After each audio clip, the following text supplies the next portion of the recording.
Okay, we're rolling.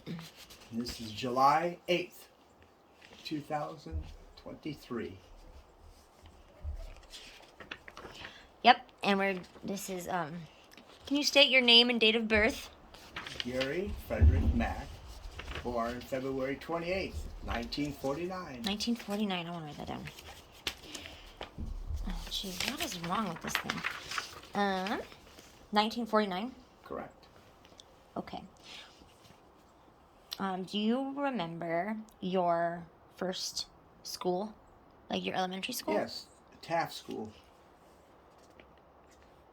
What did you think about that? Well, Taft School at that time was the same school that my parents went to. Wow. For a while, anyway. My dad did. And at that time, they had, the grade schools went from kindergarten up to 8th grade. Oh, so K to 8. Okay. And then from there, we went to high school, starting in the 9th grade. Okay. And that was Ferndale High School. Okay. Do you have any memories of elementary school, rather, or grades K through 8? Well, yes. Any There's a major lot ones? of little memories that come back. I was milk monitor, where I delivered milk to all the rooms, myself and another young fella named Jim Tuthill. And I was a safety crossing guard, where I had to get up early and then get out of school early and block the kids from crossing the street until it was safe. So I did both of those. And did you walk to school? yes, it was about a little more than a block away. Okay. Did you have did you have friends in that? Oh yeah, we gathered in our little cliques, but most of the time there wasn't an in group. It was just people that were in their own little groups. Like later on, it become the in crowd and the not so in crowd. Right. The weirdos, all that stuff that took place in high school, but in the younger grades that didn't take Pause place. it for a second. Sure. Can you put the generator in her? Okay. So, is there anything noteworthy that you want to add about your kindergarten through 8th? Well, there was a lot of teachers looking back that were pretty lazy.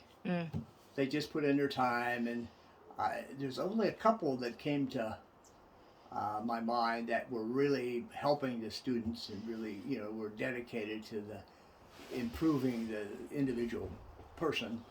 A lot of them, they specialized or they gravitated to the kids who were smart, who could get things. But the slower kids, they just kind of passed them along. They weren't that interested in helping them as much because it was more work. There was a Miss Alway.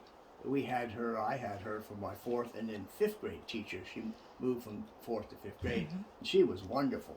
She took us on camping trip one time with the whole mothers and everything, and she took us on field trips, and we had popcorn sales or raised money for different events, and she was a real hands-on, very great teacher that I remember. The teachers make a big difference. Absolutely. So, did you say that there was a gun range in the basement of this school or a different school? No, when I learned to shoot in a grade school when I was in 7th grade. Okay. And it was, I can't remember the name of the school now, but anyway, it was about 3/4 of a mile or a mile from where I lived. My dad would take me over there, and my friend Ricky Renz, who lived a couple doors down, and we took the NRA training course, and which was very good because they taught you safety and how to shoot good at targets at about 25 feet away, and then we would earn badges for how well we shot. Okay. So that was not your school? That was a different school? No, that was a different school. But you don't remember the name of it? I can't offhand. Cool. Were your parents really involved with your schooling at all? Mom was a little bit. Dad wasn't too much. They went to the the teacher parent conferences and that, and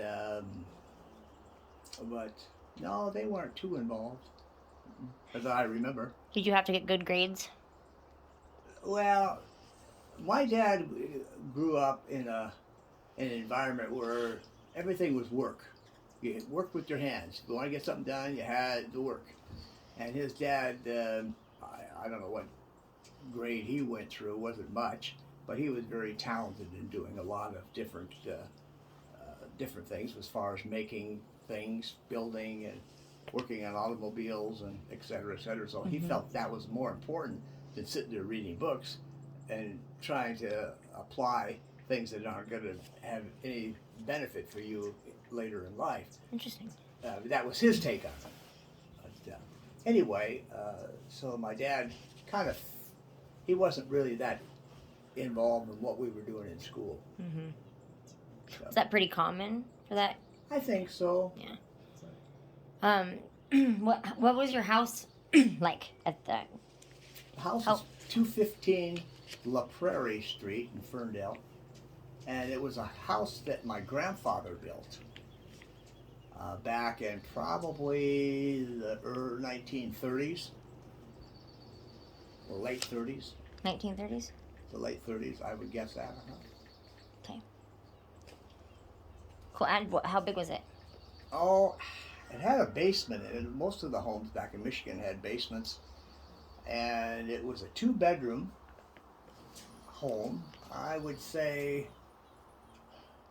maybe 1,400 square feet, 1,500 square feet. And then the basement was extra. So bigger than my house. A little bit, yeah. Okay. So as Tim and I, my brother Tim, when we got a little older, Dad fixed up the basement for living quarters for my brother and I, a big bedroom. Oh, awesome. That's pretty cool. Right. So half of it was my bedroom and my brother's bedroom were all one big room, and then the other half was my dad's workshop and mom's sewing and washing machines and all that kind of stuff. That's cool. So you and Tim shared a room? Yeah, one big room. Yeah. Do you remember how old you were when that happened? Oh. Roughly. I would say probably 7, 8 Oh, okay. years old. Do you remember Tim being born? Remember what? Them bringing Tim home from the hospital? No. You don't remember anything about that? You were pretty young, huh? Well, Tim's 4 years younger than Oh, I yeah. am. So And actually, we lived in Florida at that time. So Tim was born in Florida? No, we moved down to Florida and built a store. My dad did. When was this? Oh, well, You moved to that would have Florida. been I was about 4 years old, so 49. About 1953. Okay. And why did you move to Florida? Well, my dad and my grandfather, Mack, had a business, and it was Michigan Warm Air Heating Company. And, Warm air heating? They sold furnaces. And everything back in those days were coal. They heated with coal. And right around that time, everything was changing to oil. So my dad would go in and they would take out the old coal burning furnaces and install all the ductwork and everything for a forced air heating system heated by oil. Like a new thing? Pardon? Was that like a new thing? At that time, At that right. time. It was just coming on board. And so they ran that for a number of years, and my grandfather was getting a little older, and he was tired of Michigan weather, and he decided to take a vacation to Florida. And when he went down there, he just absolutely fell in love with the state. So he came back and he told my dad, we're going to sell, and we're going to move down there. Or, you can take your share of it and stay here, whatever you want to do. So my dad, he said, and my mom, they took a trip down there, and they really liked it. So they had a fair amount of money saved up for that time in our history. So they took that money and built a store on Gulf to Bay Causeway in Clearwater, Florida. And it was a store where they sold picnic goods, hot dogs, hamburgers, beach supplies. It's a little mini hardware store. They called it a sundry store, which is, they carried a lot of stuff. Yeah. And, fishing equipment, etc. And, but anyway, they couldn't really make a living at that store because it was fairly rural and there were some people coming through. And then the Western Auto was a big company. You didn't even hear about them today, but it was kind of like a Walmart or a Target or something. They came in and they were undercutting everybody. Oh, yeah. So it got harder and harder for the little businessmen to stay afloat. And so there wasn't that far from where my dad's store was that a Western Auto went in. So people would just go there. Oh. And so anyway, to make a long story shorter, is when Mom was pregnant with Tim, she was homesick for Michigan because that's where her mother lived. Mm-hmm. And she was very close to her mother because she was the only child. Mm-hmm. And so Dad was trying to make a living. He was doing odd jobs on the side, but they didn't want to pay very much down there. It was, compared to Michigan, it paid a lot better up in Michigan. So anyway, Mom moved back up, or went back up and had Tim with my dad, and Mom went back up there and they rented a place, I guess. No, they moved into the home that my grandfather had built because that was staying vacant. And, okay. So they just moved back into the house that they had before? Right. Well, they didn't live there. My grandfather lived there. That's where Dad grew up as a boy. Oh. 215. And that's where I ended up growing up. Yeah, in that house. Wow. And my brother. So anyway, we moved back up, and my dad started to work at the cemetery for my mother's husband. What? His name was Cecil Russell. Your mother, what? My mother's. So grandma. My grandmother's husband managed a cemetery in Ferndale. So, I'm sorry, I'm confused. Sorry, I'm like trying to connect these. So your mom is Grandma Mack. No. Okay, you're talking about Senior. No, I'm talking about my mother's mother. Yeah. So your grandma. My grandmother, on my mother's side. Mm-hmm. Her last name, it gets a little more confusing because her last name was Shatley. Yeah, I didn't know that. And they moved up from Arkansas, and her husband didn't like Michigan, and he said, I'm going back to Arkansas. And my grandmother, her name was Beulah, she said, I'm not going. So he went down. Anyway, they ended up getting divorced. Huh. And to make money, she took on a job as a cleaning lady. Oh. And one of the jobs that she had was helping this guy who managed the cemetery take care of the house. She'd come in every couple of days and take care of the laundry or whatever needed to be done. Well, make a long story short, they got together and got married. Oh, that's how you guys got into the cemetery. Right. Okay, that's interesting. She got married to what was his name? His name was Cecil Russell. Oh. So he was your step grandpa? Right. Okay. Right. And so my dad went to work for him because he was the boss, and his son-in-law needed a job, and he had I was about 4 years old and Tim was just born, so Dad started working there. Well, meantime, my grandfather Mack, he took over the store down in Florida that my dad had built. And then what they did is they traded, and my dad took the house that my grandfather built, and my grandfather took the store that my dad built. Interesting. It was a swap. Why? And so my grandfather stayed down there and ran the store. But before he started running the store, he was a custom home builder, small homes about the size that you live in, and a little bit bigger. And he did that, and then he wanted it. It was labor, and it was getting tougher. And Yeah. when he got older, he was trying to make it in the store, and he was just scrimping by, basically. Yeah. Okay. Okay. So, and your mom had Tim in Michigan? Right. With her mom there? Right. Who was married at the time to Yeah, Cecil? she was married Okay. to Cecil Russell. Yeah. How long were they together?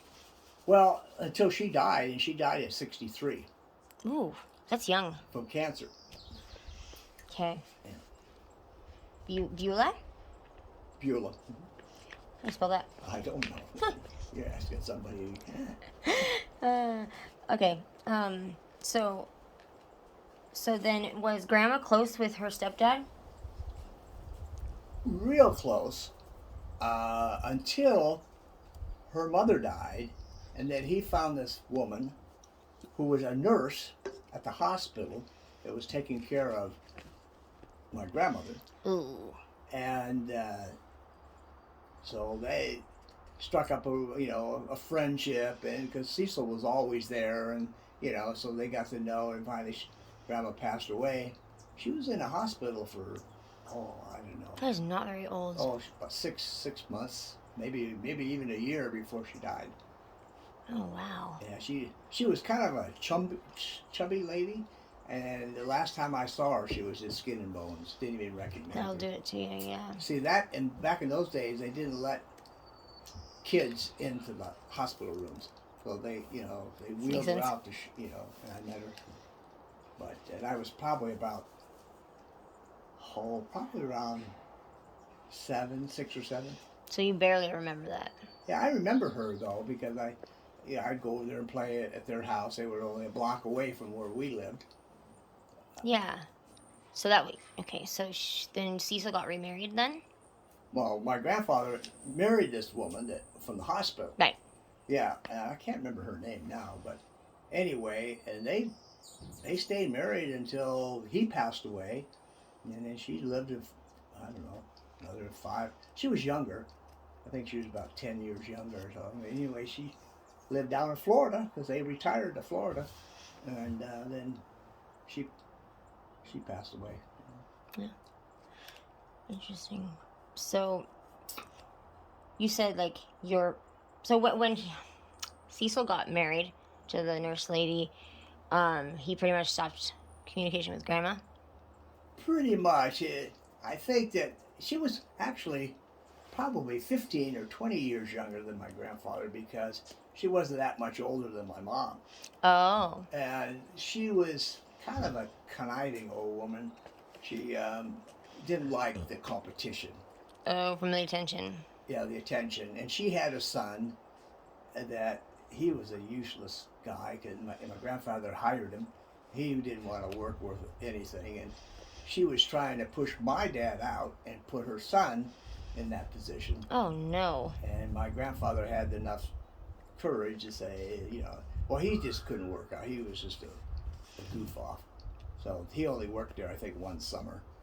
And so anyway, and when he retired, my dad took over the cemetery, Pela Cemetery. Yeah. Wait. When Cecil? When Cecil retired. Retired from the cemetery. Okay. My dad, he was a foreman at that time. He took over managing the cemetery. Yeah. Okay. I see. So was he next in rank? Was that normal for him? Did he know he was gonna get the cemetery? Yeah, pretty much. Yeah. Because nobody knew that cemetery operation better than my dad. There was other men there, but there was nobody who understood all the workings of the cemetery. It's a cemetery, but it isn't a huge. I've been there. Huge, I know. It's not a huge cemetery like some of them. Yeah. Huge cemetery. Mom, stop. You're trying to record here. Yeah, she's recording. Yeah. I know. I was trying to keep it low. No, you can. Well, Don't do that. Okay, so this is all to age like 7 for you. When Grandma passed away, I was around 6 or 7, something like that. There's a picture of you, but that with the grandma Frances. Is that Right. that's your dad's mom? Correct. Okay. Okay, I'm getting it. Beulah and Frances were your grandmas. Right. B. Okay. So, what was your high school days like? Oh, in our high school, it was pretty good. There was, I think, about 750 kids in the school. Which high school was it? It was from 9th grade to 12th. Yeah, but what was it called? Ferndale High School. Oh, Ferndale. That's right. And it was run pretty well, looking back. John Gill. I'll pause.